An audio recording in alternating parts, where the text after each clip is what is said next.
இந்தியாவிலேயே அதிக இளம் விதவைகள் தமிழகத்தில் தான் இருக்கிறாங்க. அதுக்கு காரணம் டாஸ்மாக் மது.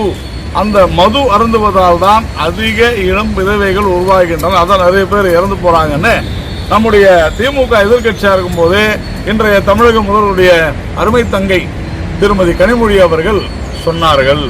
இப்போ கடந்த வருடம் நாம பார்த்தோம், ஒரு 20க்கும் மேற்பட்டோர் கள்ளசாராயத்தில் இறந்து போனாங்க விழுப்புரம் மாவட்டத்தில். இன்னைக்கு நேற்று பார்த்தோம்னா கள்ளக்குறிச்சியில் இதுவரையிலும் 13 பேர் இறந்து போயிருக்கார்கள் இந்த கள்ள சாராயம் குடித்து.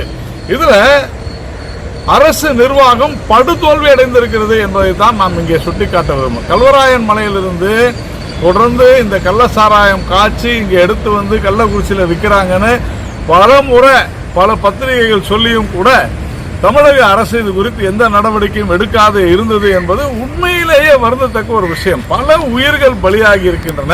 இன்னும் எத்தனை உயிர்கள் பலியாக போகின்றன என்பது யாருக்குமே தெரியாது. ஆனாலும் ஒவ்வொரு முறையும் இது போன்ற சம்பவங்கள் நடக்கும் போதெல்லாம் முதலமைச்சர் அவர்கள் கடுமையான நடவடிக்கை எடுப்போம், இரும்பு கரம் கொண்டு அடக்குவோம் என்றெல்லாம் சொல்வது ஏற்றளவில் பேப்பர்ல நல்லா இருக்குது. ஆனா நிர்வாக சீர்கேடு. நீங்க கலெக்டரை டிரான்ஸ்பர் பண்ணலாம், எஸ்பியை வந்து சஸ்பெண்ட் செய்யலாம், அதெல்லாம் செய்யலாம். ஆனால் நெட் ரிசல்ட் என்ன அப்படின்றத கேள்வி. இறுதியான தீர்வு என்ன என்றால் உங்களுடைய நிர்வாகம் படுதோல்வி அடைந்து விட்டது. டாஸ்மாக் சரக்கை அடித்து விட்டு, டாஸ்மாக் சரக்கை குடித்து விட்டு தினந்தோறும் பார்க்கிறோம், போதையில பெற்ற தந்தையை எரித்து கொலை செய்கிறார்கள், செய்து வருகிறது. தாயை கழுத்தை நெரித்து கொலை செய்கிறார்கள். பெற்ற குழந்தையை சுவற்றிலே அடித்து 4 மாத குழந்தையை கொலை செய்கிறார்கள்.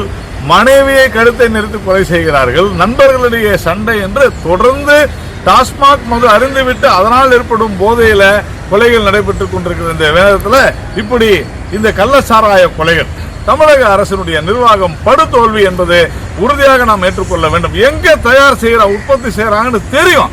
அதுக்கப்புறமா மதுவிலக்கு காவல்துறை, இதையெல்லாம் தடுக்கிறதுக்கு ஒரு காவல்துறை இருக்கிறது. ஆனால் இது எல்லாவற்றையும் காவல்துறையினர் மீது பழியை போட்டுவிட்டு நீங்க எஸ்பியை டிரான்ஸ்பர் செய்யறதுனால மட்டும் நிலைமை தீர்ந்துருமா? அரசியல் ஆதிக்கம் இருக்கிறது, அரசியல்வாதிகளுடைய நெருக்கடி இருக்கிறது. இதற்கெல்லாம் காரணம் வாழும் அரசியல் தான், அரசியல்வாதிகள் தான். அரசியல்வாதிகளை திருத்த முற்படுங்கள். அரசியல்வாதிகள் தான் காவல்துறையினரை கட்டாயப்படுத்தி வற்புறுத்தி அந்த அரசியல் அழுத்தத்தின் காரணமாகத்தான் காவல்துறை நடவடிக்கை எடுக்க முடியவில்லை என்பதை நான் தெளிவாக சொல்கிறேன். லஞ்சம், ஊழல் இன்னொரு காரணம். இப்படி எல்லாவற்றுமே எங்கும் லஞ்சம், எதிலும் லஞ்சம், எல்லாம் ஊழல், எல்லாவற்றிலும் ஊழல் என்றால் நாடு நாசமாய் போய்கொண்டிருக்கிறது என்பதை புரிந்து கொள்ளுங்கள். முதல்வர் அவர்களே, நிர்வாகத்தை சீர் செய்யுங்கள். இல்லை என்றால் தயவு செய்து அதை விட்டு கீழே இறங்கி விடுங்கள்.